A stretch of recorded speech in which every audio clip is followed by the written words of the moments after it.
Hello दोस्तों, आज हम आपके साइंस की फर्स्ट यूनिट का सेकंड पार्ट लेके आ रहे हैं, जिसमें आपको बताएंगे कि मानव स्वास्थ्य पर दूषित पानी का किस प्रकार दुष्प्रभाव पड़ेगा। सेकंड पार्ट में चलते हैं, जिसमें अपना टॉपिक है मानव स्वास्थ्य। पीने योग्य पानी के दुष्प्रभाव कौन कौन से होते हैं। देखिए, ये क्वेश्चन आता है अपने आरबीएससी के एग्जाम में, तो इम्पोर्टेंट क्वेश्चन है कि पीने योग्य पानी के दुष्प्रभाव कौन कौन से हैं। तो स्पेशल देखो, पानी जो होता है अपना, उसके अंदर क्या है, दूषित होता है ना, तब उसके अंदर सूक्ष्म जीव पनप जाते हैं। यानी मतलब है कि सूक्ष्म जीव उसमें पैदा हो जाते हैं, जिसकी वजह से वो अपने शरीर में पीने के पानी के पीने के साथ में हमारे शरीर में प्रवेश कर जाता है, जिसकी वजह से हैजा और पेचिस जैसी गंभीर बीमारियां भी होने के चांसेस बढ़ जाते हैं। उसके बाद में वायरल संक्रमण भी होता है। वायरल संक्रमण में हेपेटाइटिस, फ्लू, टाइफाइड, कॉलेरा और पीलिया जैसी बीमारियां भी होने के चांसेस बढ़ जाते हैं।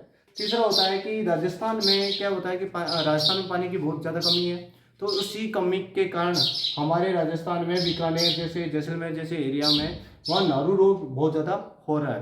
वो क्या, नारू रोग एक से दूसरे रोग दूसरे इंसान में भी फैलता है। जैसे अपना कोरोना रोग फैलता है ना, उसी प्रकार नारू रोग भी फैलता है। तो ये अपने पीने योग्य पानी के दुष्प्रभाव है, जो आपको नोट आउट करना है। पीने योग्य जल के गुण कौन कौन से होने चाहिए, अब हम डिस्कस करते हैं इसके बारे में। सबसे पहले देखो, जो पीने वाले पानी होता है वो गंदीन होना चाहिए, उसमें कुछ भी स्मेल नहीं आनी चाहिए। दूसरी बात, निर्मल होना चाहिए। निर्मल का मतलब होता है कि जिसमें अपन देखते हैं तो अपन को कुछ भी छोटे मोटे जीव जंतु या सूक्ष्म कण दिखाई नहीं देने चाहिए। इसके अलावा स्वच्छ होना चाहिए। स्वच्छ का मतलब होता है बहता हुआ पानी ज़्यादा स्वच्छ होता है कहते हैं। इसके अलावा अपन जैसे कि अपन कुएं से लेके आते हैं तो उसको 2-3 बार छान के तब पीना चाहिए, है ना। तो वो पूर्ण पारदर्शी भी होना चाहिए। पूर्ण पारदर्शी यानी मतलब पानी से बिल्कुल क्लीन दिखना चाहिए पेंदा, जो अपना लोटे का पेंदा होता है वो बिल्कुल क्लीन दिखना चाहिए। तो वैसा पीने योग्य जल के गुण होते हैं। इसके अलावा इसमें पीने के जो पानी होता है उसका पीएच मान 7 होता है। एक पीएच स्केल होता है, उसे अपन डिफाइन करते हैं कि इसका पीएच का मान कितना होता है, 7। यानी शुद्ध जल का ये भी क्वेश्चन आ जाता है कभी कभार कि शुद्ध जल का पीएच मान कितना होता है, तो आपको याद रखना है 7। वर्षा का जो पानी होता है, जो हमें मिलता है बारिश के द्वारा, वो उसका पीएच मान 7 होता है। उसके अलावा पर्याप्त मात्रा में उसमें ऑक्सीजन घुली हुई होनी चाहिए। जल में सूक्ष्म जीव और वनस्पति आदि भी नहीं होनी चाहिए। सूक्ष्म जीव तो होने ही नहीं चाहिए बिल्कुल। और उसके अलावा वनस्पति यानी छोटे मोटे जैसे कि आपको पत्ते वत्ते दिखाई दे, वो नहीं होने चाहिए। यही पीने योग्य जल के गुण होते हैं। अपना नेक्स्ट टॉपिक है मोटापा। देखिए, मोटापा आजकल मैक्सिमम आपने देखा होगा कि युवाओं में भी मोटापा, पेट बाहर आ रहा है ना। कंडीशन खराब हो रही है उनकी भी, उनको चलने में तकलीफ हो रही है, श्वास में तकलीफ आ रही है। ये सब मोटापा की कमी की वजह से होती है। अब मोटापा होता क्या है, देखिए, मोटापा को अपन इंग्लिश में ओबेसिटी कहते हैं। ठीक है, अत्यधिक सीमा, यानी मतलब ये अपने शरीर की भी एक लिमिटेशन होती है कि उस सीमा से बाहर अगर शरीर बढ़ जाता है तो उसे मोटापा कहते हैं। अत्यधिक सीमा शारीरिक वसा शरीर में एकत्रित हो जाती है, जो स्वास्थ्य पर हानिकारक प्रभाव डालती है। यानी मतलब है कि क्या होता है कि जैसे जैसे इंसान का शरीर बढ़ता है तो वो एक लिमिटेशन होती है अपने शरीर की, बॉडी का। ठीक है, तो उससे क्रॉस कर जाती है, जिससे कि अपने शरीर पर हानिकारक प्रभाव पड़ता है। ठीक है, शरीर भार सूचकांक एक भार सूचकांक क्रिएट किया गया है। जैसे पीएच स्केल होता है, उसी प्रकार अपने शरीर का भी भार सूचकांक क्रिएट कर रखा है, जो मानव भार में लंबाई के अनुपात के अकॉर्डिंग अपन को मेजरमेंट करके बताता है कि वास्तव में ये मोटापे की ओर है या दुबलेपन या शरीर कमजोर होने की ओर है। तो इसमें 25 किलोग्राम पर मीटर स्क्वायर है, ये पूर्व की स्थिति होती है। यानी मतलब है कि 1 मीटर के अनुसार 25 किलोग्राम होना चाहिए। यानी 1 मीटर जो लंबाई होती है आदमी, जैसे कि कोई एक लड़का है, उसकी हाइट 2 मीटर है। कितनी मीटर, 2, तो इसके 50 किलो से नियर बाई उसका वजन होना चाहिए। ठीक है, तो 25 किलोग्राम मीटर स्क्वायर पूर्व स्थिति है और 30 किलोग्राम मीटर स्क्वायर इसका मोटापे की ओर बढ़ जाना की होती है। ठीक है, तो इससे कई रोग होते हैं, हृदय रोग, मधुमेह, श्वास समस्या, कैंसर आदि रोग इनसे मोटापे की वजह से होने के चांसेस होते हैं। ठीक है, तो ये मोटापा हो गया। अब अपन नेक्स्ट टॉपिक को लेते हैं आगे की ओर। अब हम नेक्स्ट टॉपिक लेते हैं रक्तचाप। रक्तचाप क्या होता है, ब्लड प्रेशर कहते हैं इसे। आपने देखा होगा कि अपने घर में जो बुजुर्ग आदमी होते हैं, उनको बार बार ब्लड प्रेशर कभी हाई हो जाता है, किसी का लो हो जाता है, तो वही चीज़ होती है रक्तचाप। ठीक है, हिंदी में रक्तचाप कहते हैं और इंग्लिश में ब्लड प्रेशर बोलते हैं। इसमें होता क्या है, रक्त जब वाहिनियों में दौड़ता है, यानी नसों में दौड़ता है, तो बहते हुए रक्त द्वारा वाहिनियों की दीवारों पर डाले गए दबाव को रक्तचाप कहते हैं। क्या कहते हैं, सामान्य व्यक्ति में ये क्या होता है, रक्तचाप का जो लेवल होता है, जैसे पीएच मान बनाया कि शुद्ध जल का पीएच मान 7 होता है, इसी प्रकार इसमें भी जो सामान्य व्यक्ति होते हैं, जो फिट एंड फाइन होते हैं, उनका रक्तचाप का मैक्सिमम 120 होना चाहिए, है ना, रक्तचाप, और मिनिमम होना चाहिए 80। और इसको जो मापने का जो एक यंत्र होता है उसको स्पाइगनोमीटर का नाम से जाना जाता है, स्पाइगनोमेनोमीटर, ठीक है, या हिंदी में इसे रक्तचाप मापी के नाम से जानते हैं। और इसमें होता क्या है, दो तरह का ब्लड प्रेशर होता है, एक तो हाई होता है और एक लो होता है।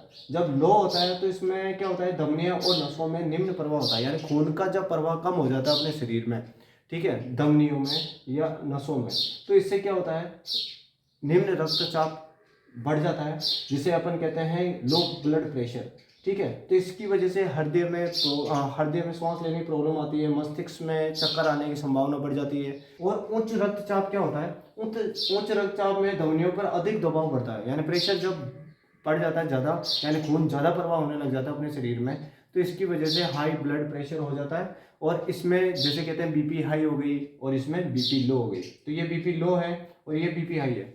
अब हम नेक्स्ट टॉपिक की ओर आगे बढ़ते हैं, नशीले पदार्थ। अब आप जानते होंगे नशीले पदार्थ क्या क्या होते हैं, जिसमें गुटखे आ जाते हैं, शराब आ जाता है, तंबाकू आ जाता है, ये सभी नशीले पदार्थ कहलाते हैं, जो अपन क्या आनंद का भ्रम उत्पन्न करता है अपने शरीर में, और जिससे अपन को, हमें ऐसा फील होता है कि जैसे अपन को आनंद आ रहा है, तो आनंद की वजह से हम उसे पी लेते हैं या खा लेते हैं। इस वजह से अपने शरीर में क्या होता है, नशीले पदार्थ शरीर में चला जाता है, इससे अपने शरीर पर कुप्रभाव पड़ता है और हमें परमानेंट स्थायी रोगी बना देते हैं। नशीले पदार्थ में अपन सबसे पहले स्टार्ट करते हैं, गुटखे को लेते हैं। तो गुटखा क्या होता है, आप सब जानते हो, गुटखा, मिराज, झापरी जो भी आते हैं, है ना, वो सब गुटखा होता है। गुटखे में क्या क्या मिला हुआ होता है, गुटखा, सुपारी, कत्था, चूना, संश्लेषित खुशबू, धातुओं का वर्ग और तंबाकू, इन सभी से मिलके गुटखे का निर्माण होता है। और ये क्या करता है, जब गुटखा अपन अत्यधिक मात्रा में खा लेते हैं या इस सेवन करने से शारीरिक क्षमता में कमी हो जाती है, ठीक है, और आर्थिक नुकसान तो होता ही है, पैसे तो वैसे ही बर्बाद होते हैं गुटखे खाने से, और इससे कोई प्रॉफिट तो है नहीं। इसके अलावा गुटखा खाने से होता क्या है, जबड़े की मांसपेशियां कठोर हो जाती है, ये अपना जो जबड़ा है इसको खोलने में तकलीफ होती है, और इसकी जो मांसपेशियां होती हैं और ज़्यादा कठोर हो जाती है, ठीक है, इस वजह से वो सही ढंग से खुल नहीं सकता है। तो इसमें जो ये जो बीमारी होती है वो सब म्यूकस फाइब्रोसिस रोग की वजह से होती है, और इसमें सबसे ज़्यादा जो संभावना होती है कैंसर की। अपना नेक्स्ट टॉपिक है तंबाकू। तंबाकू को टैबाकू कहते हैं। ये तंबाकू क्या होता है, ये एक कुल, जो सोलेनेंसी कुल का एक पौधा होता है, जिसका नाम है निकोटिएना टोबेकम। क्या नाम है, निकोटिएना टोबेकम। कुल की पत्तियां होती हैं, पौधे की पत्तियां लेके उनसे प्राप्त किया जाता है तंबाकू। ये तंबाकू जो पत्तियां होती हैं उसमें से 1 से लेके 8% निकोटीन पाया जाता है। फिर इन पत्तियों को क्या करते हैं, पान में, गुटखे में मिलाते हैं, और मंजन में भी कई जने इस्तेमाल कर रहे हैं इसको, सिगरेट और बीड़ियों में भी डाल रहे हैं। तंबाकू के उपयोग से होने वाली हानियाँ। अब हम जैसे कि कोई तंबाकू उपयोग करता है तो उससे होने वाली जो हानियाँ हैं उनके बारे में अपन रीडिंग करते हैं। निरंतर प्रयोग से क्या होता है, तंबाकू का अपन रेगुलर यूज़ कर रहे हैं तो उससे क्या होता है, मुंह, जीभ, गले, फेफड़ों आदि में कैंसर होने की संभावना बढ़ जाती है। तो आपने देखा होगा कि जो गुटखे का पैकेट होता है उसी पे भी डिजाइन बना के भेजते हैं कि इसे आप एक बार देख लें, प्रयोग करने से पहले सोचें कि वास्तव में इससे क्या हो सकता है। इसके अंदर एक निकोटीन पाया जाता है, उसकी वजह से क्या होता है, निकोटीन हमारी धमनियों की दीवारों को मोटा कर देता है, जिसकी वजह से रक्तदाब बढ़ जाता है, और एक बार रक्तदाब बढ़ जाता है तो उससे क्या होता है कि मौत होने की संभावना ज़्यादा बढ़ जाती है, ठीक है। गर्भवती महिलाओं में क्या होता है, गर्भवती महिला अगर तंबाकू का सेवन कर रही है, भ्रूण के विकास में बहुत ज़्यादा कमी आ जाती है, और जो भी भ्रूण पैदा होता है तो वो बिल्कुल कमज़ोर होता है। ये आंकड़े बता रहे हैं कि 60 लाख लोगों की मौत केवल तंबाकू के सेवन से होती है, और 50 लाख जो लोग हैं वो तंबाकू के सेवन करने से मरते हैं, और 10 लाख जो हैं, 60 में से 10 लाख वो हैं, वो अप्रत्यक्ष रूप से मौत हो रही है उनकी। अप्रत्यक्ष का मतलब ये होता है कि वो खा पी नहीं रहे हैं, लेकिन वो पीने वालों के पास में बैठ रहे हैं। अब हम नेक्स्ट टॉपिक लेते हैं मदिरा। मदिरा का मतलब होता है एल्कोहल। आपने इसके बारे में बहुत सुना होगा, दारू कहते हैं अपन, है ना, लोकल लैंग्वेज में। तो मदिरा होता है क्या है, इसके अंदर मदिरे में एथिल एल्कोहल मिलाया जाता है। इस एथिल एल्कोहल की वजह से ही उसमें नशा उत्पन्न होता है। लेकिन इसके बारे में ध्यान रखना कि मदिरा में जो मेन एल्कोहल होता है उसका नाम एथिल एल्कोहल होता है, और इसी की वजह से उसमें नशा उत्पन्न होता है, और जो नशा उत्पन्न करता है उसे रासायनिक नाम उसका C2H5OH होता है। इसमें मदिरा में क्या होता है, एल्कोहल जब ये यकृत में जाता है, एल्कोहल यकृत में जाता है तो एसीटोल्डिहाइड एक विषैला पदार्थ उत्पन्न करता है, जिसकी वजह से हमारे शरीर में बहुत बड़ा नुकसान होता है, ठीक है। और शारीरिक नियंत्रण कमजोर हो जाता है अपना। इसके अलावा इसमें क्या होता है, मेमोरी लॉस हो जाती है। इसमें जो इसके एल्कोहल के प्रभाव से वशीय यकृत रोग हो जाता है।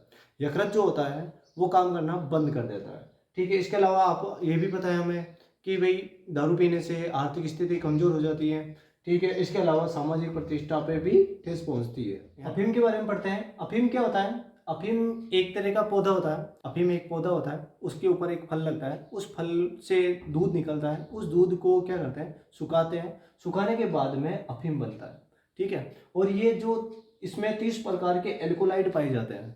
इसका उपयोग दवाइयों में भी किया जाता है। ये नहीं कि अपन मान लेते हैं कि अफीम का उपयोग केवल विषैले पदार्थों के लिए ही होता है। इसके अलावा इसमें दवाइयों के लिए भी होता है, जिसमें मार्फिन और कोडीन दोनों काम में लेते हैं। तो ये वो होता है जो बहुत हानिकारक होता है अपने शरीर के लिए और इंसान को आदी बना देता है। अपने बुजुर्ग बैठ रहते हैं तो वो हुक्का पीते रहते हैं, तो हुक्के में भी इसका यूज कर देते हैं, ठीक है। जिसे अपन डोडा कहते हैं, क्या कहते हैं, डोडा। इसी से प्राप्त होता है डोडा। अब हमारा ये फर्स्ट यूनिट कंप्लीट हो गया है। इसके 2 पार्ट बनाए थे हमने, फर्स्ट और सेकंड। आप दोनों सही ढंग से रीडिंग करें और एग्जाम आने वाले हैं उसकी तैयारी भी करें। हमारे चैनल को सब्सक्राइब करें। Thank you.